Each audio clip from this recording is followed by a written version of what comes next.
Hello everyone, তোমরা সবাই কেমন আছো? আর আমি চলে এসেছি একটা বিয়েবাড়ির ভিডিও নিয়ে। আর বিয়েবাড়িতে যেমন আমাদের খেতেও ভালো লাগে, তেমন বিয়েবাড়ির ভিডিও দেখতেও ভালো লাগে। কারণ বিয়েবাড়িতে থাকে সুন্দর সুন্দর সাজসজ্জা আর সাথে থাকে জিভে জল আনা লোভনীয় সমস্ত খাবার-দাবার। তো ভেতরে ঢুকেই দেখতে পাচ্ছি একটা ঝাঁ চকচকে অ্যাম্বিয়েন্স, যেটা ছিল চোখে পড়ার মতো। আর আজকে আমি রয়েছি জলপাইগুড়ির বাবুপাড়ার রাজকুটি ভবনে। এখানে আজকে আমার প্রথম আসা, আগে কখনো আসিনি। ভিডিও করতেই এই প্রথম এলাম এখানে। আর পুরো ব্লগটাতে আমার সাথে থাকো, কারণ আজকের ব্লগটা ভীষণ ভীষণ এক্সাইটিং হতে যাচ্ছে। তো চলো শুরু করে দিই আজকে। হ্যালো ফ্রেন্ডস, আজকে আমরা এখানে চলে এসেছি জলপাইগুড়ির বাবুপাড়ায়। এটা রাজকুঠি ভবন রয়েছে সেখানে। আর দেখতেই পাচ্ছ আজকে পুরো ডেকোরেশন দেখেই বোঝা যাচ্ছে যে এখানে বিয়েবাড়ি অনুষ্ঠান চলছে।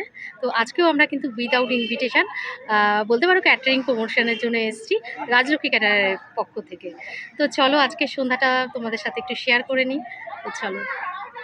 জলপাইগুড়িতে যতগুলো ভবন রয়েছে তার মধ্যে ওয়ান অফ দি বেস্ট ভবন এটা বলতে পারো। তো এটা অনেকটা জায়গা জুড়ে রয়েছে আর বেশ খোলামেলা। তো আমার যেটা খুব ভালো লাগলো। তো সোজা আমি সিঁড়ি দিয়ে উপরে উঠে গেলাম।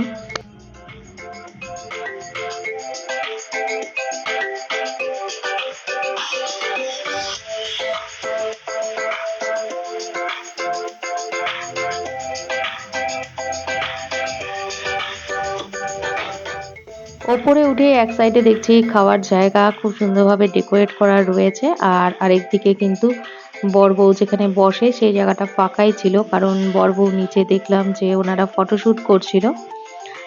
তো আমি যেহেতু ক্যাটারিং ইনভিটেশনে এসেছি, তো ক্যাটারিংয়ে যাবতীয় তোমাদের সাথে তুলে ধরবো এটাই স্বাভাবিক। তো সোজা চলে গেছি রান্নাঘরে। তো সেখানে তোমাদের তুলে ধরছি ওখানে কি হচ্ছে এখন।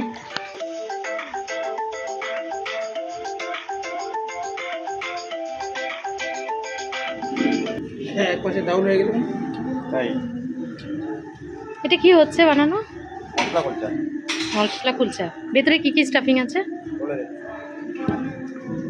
পনির আছে, লঙ্কা আছে, আদা আছে, পেঁয়াজ আছে, চিনি আছে, লবণ আছে, জিরা গুঁড়া আছে, লঙ্কার গুঁড়া আছে, কাঁচা লঙ্কা ইয়ে করা আছে, কুচি করা আছে। আচ্ছা, এই হচ্ছে স্টাফিংটা। শেষ পর্যায়ে ব্যস্ততা ছিল রান্নাঘরে, আর ওনারা কোয়ালিটি মেনটেন করে রান্নাবান্না সমস্ত করে থাকে। তো সেটাও আজকে কিন্তু আমি রান্নাঘরে গিয়ে দেখতে পেলাম। ওইদিকে কিন্তু স্টল আরম্ভ হয়ে গিয়েছিল। তো ফার্স্টেই আমি কিন্তু হাতে কফিটা তুলে নিয়েছিলাম আর কফিতে চুমুক দিয়ে দিয়েছিলাম। তো তার পাশেই ছিল হচ্ছে ফুচকা কাউন্টার। তো সেখানে বেশ ভিড় ছিল। তো সকলে এখানে ফুচকা খাচ্ছিল। তো ওনাদের কাছ থেকে আমি একটু রিভিউটা নিয়ে নিয়েছিলাম। তো ওনারা বলল যে স্টার্টার আইটেম প্রত্যেকটাই নাকি দুর্দান্ত ছিল। তো আমি তারপরে ফুচকা খেলাম টপাটপ ২-৩টা বলতে পারো। তো তার বেশি খাইনি, কারণ মাথায় রাখতে হবে আজকে বিয়ে বাড়ি, তো কবজি ডুবিয়ে চলবে মাটন খাওয়া। তো ফুচকাটা বেশ ভালোই লাগলো আমার। তো এরপরেই ছিল সরু সরু জিলাপির কাউন্টার। তো তোমরা এতদিনে তো জেনেই গেছো আমি সরু সরু জিলাপি উইথ রাবড়িটা ভীষণ ভালো খাই।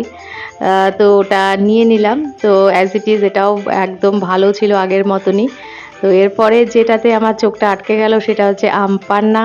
তো ঠান্ডা জল দিয়ে তৈরি করা ছিল, মানে ভেতরে আইস কিউবও ফেলা ছিল। তো এটা দেখেই না মনটা পুরো ঠান্ডা হয়ে যাচ্ছিল। তো এটাতে আমি চুমুক দিয়ে নিলাম। আর সাথে নিয়ে নিলাম হচ্ছে চিকেন পকোড়া। চিকেন পকোড়াটা বেশ গরম ছিল। তো দুটো ব্যালেন্স হয়ে যাচ্ছিল, চিকেন পকোড়া একদিকে খাচ্ছিলাম আর সাথে খাচ্ছিলাম আম পান্না। তো ঠান্ডা গরম দুটোই কিন্তু ব্যালেন্স হয়ে যাচ্ছিল আর ভীষণ ভালো ছিল। তো চিকেন পকোড়ার যে ভেতরের যে চিকেনটা ছিল সেটা প্রচণ্ড জুসি আর টেন্ডার ছিল। আর সস দিয়ে মাখে মাখে খেতে দারুণ লাগছিল। আর এদিকে কিন্তু চলছে ফাংশন। তো এই যে দেখো এখানে গান হচ্ছে, আর এটা কিন্তু অবশ্যই আমার পেজে কিন্তু লাইভ দেওয়া রয়েছে। তোমরা এই ফাংশনটা চাইলে ওখান থেকে দেখে আসতে পারো। তো এখানে আমি কিছুটা জাস্ট তুলে ধরলাম। তো পুরো পরিবেশটা মানে কি বলবো, এত সুন্দর ছিল। আর সব কিছু মানে একদম এ ক্লাস আয়োজন করা ছিল। এরপর মেইন কোর্সে চলে এলাম। সত্যি বলতে কি খাবারগুলো দেখে লোভ হচ্ছে, তাই না? আমারও হচ্ছে, এডিটিং করতে বসে খিদে পেয়ে যাচ্ছে বস, কি করব আর। তো যাই হোক, মেইন কোর্সের আইটেমগুলো তোমরা দেখে নাও। আর স্পেশাল দিনে তোমরা রাজলক্ষ্মী ক্যাটারারকে বুকিং করে নিতে পারো। আর এখানে টোটাল মেনু গুলোকে আগে তোমাদের দেখিয়ে নিচ্ছি, তারপর কি কি আছে সবটাই তোমাদের সাথে শেয়ার করছি। পুরো খিদে পেয়ে যাচ্ছে, আর মাটনটা দেখে তো আরও বেশি করে খিদে পেয়ে যাচ্ছে। তো লাস্টে কিন্তু আজকে দইও রয়েছে, তো সবটাই তোমাদের সাথে একটু শেয়ার করে নিচ্ছি। আর এখন কিন্তু ফার্স্ট ব্যাচ অলরেডি বসে গেছে, দেখতেই পাচ্ছ পুরো ক্রাউড।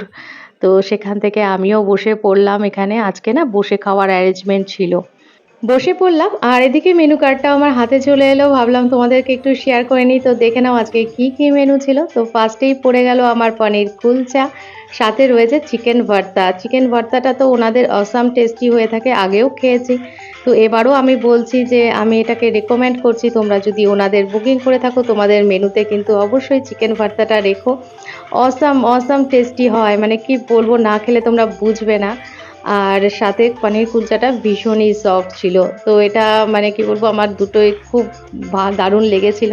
এরপর আমার প্লেটে পড়ে গেল তোপসে ফ্রাই। মাছটা বেশ বড় সাইজেরই ছিল, আর পাতলা একটা না বেসনের কোটিং দেওয়া ছিল। আর মাছটা ভেতর থেকে এতটাই ফ্রেশ ছিল আর জুসি ছিল যে এটা টেস্টটাকে আরও ইনহ্যান্স করে দিয়েছিল।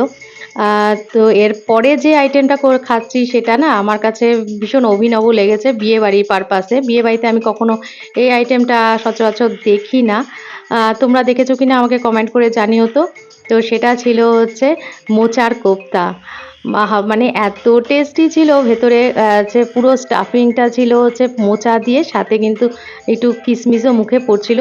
অদ্ভুত অদ্ভুত টেস্টি ছিল, মানে বলে বোঝাতে পারবো না। আর মাছের মধ্যে ছিল কাতল মাছ, দই কাতল ছিল, আর সাথে ছিল চিতল কালিয়া। তো বড় বড় বেশ চিতল মাছের পেটিগুলো ছিল। আর রান্নাটা জাস্ট মুখে লেগে আছে বলতে পারো। প্রত্যেকটা আইটেম ওনারা যত্ন সহকারে রান্না করেছিল, খেয়েই বোঝা যাচ্ছিল। আর এদিকে লাস্টে ফ্রাইড রাইস আর মাটন কষা চলে আসলো, এখন কবজি ডুবিয়ে চলবে মাটন কষা। আর তোমাদের বলেইছি আমাদের উত্তরবঙ্গে কিন্তু রেয়াজি খাসির চল নেই, এখানে দেশি মাটন দিয়েই রান্না করা হয়, যার জন্য এটার টেস্টটা মানে কি বলবো অদ্ভুতভাবে সুন্দর হয়ে থাকে। ওনাদের মাটন রান্নার আমি তো বরাবরই ফ্যান, খুব সুন্দরভাবে ওনারা রান্না করে থাকেন। তো এরপরে চাটনি পড়ে গেল, তো আমের চাটনি, সাথে রয়েছে রসগোল্লা, কালাকাঁদ, আর ছিল দই, আর লাস্টে আইসক্রিম। তো মিষ্টিতে তো কোনো ভাত থাকে না ক্যাটারারতে, কিন্তু ওনারা বেস্ট মিষ্টির দোকান থেকেই মিষ্টিগুলো আনিয়ে থাকে, তো যার জন্য মিষ্টিগুলো কিন্তু সেরা খেতে হয়। তো আমার মোটামুটি কমপ্লিট হয়ে গেল খাওয়া দাওয়া। পান মশলাটা নিয়ে আমি এখন যাচ্ছি। খাওয়া দাওয়া কমপ্লিট, এখন বাড়ির দিকে। আর আজকেও মানে এত সুন্দর সুন্দর সমস্ত আইটেম ছিল, আর প্রত্যেকটা এত টেস্টি ছিল, মানে কি বলবো, আমার তো আজকে দারুণ লেগেছে। আর দেখতে পেলে আজকে সন্ধ্যাটা আমরা প্রচণ্ড মজা করে কাটালাম। এখন তো সন্ধ্যা নেই, আর রাত হয়ে গেছে 10টা বাজে। তো এখন বাড়ি, তো টাটা। চলতে চলতে ওনাদের কন্ট্যাক্ট ডিটেলসটা দেখে নাও, তোমাদের স্পেশাল দিনের জন্য ওনাদের বুক করে নিতে পারো।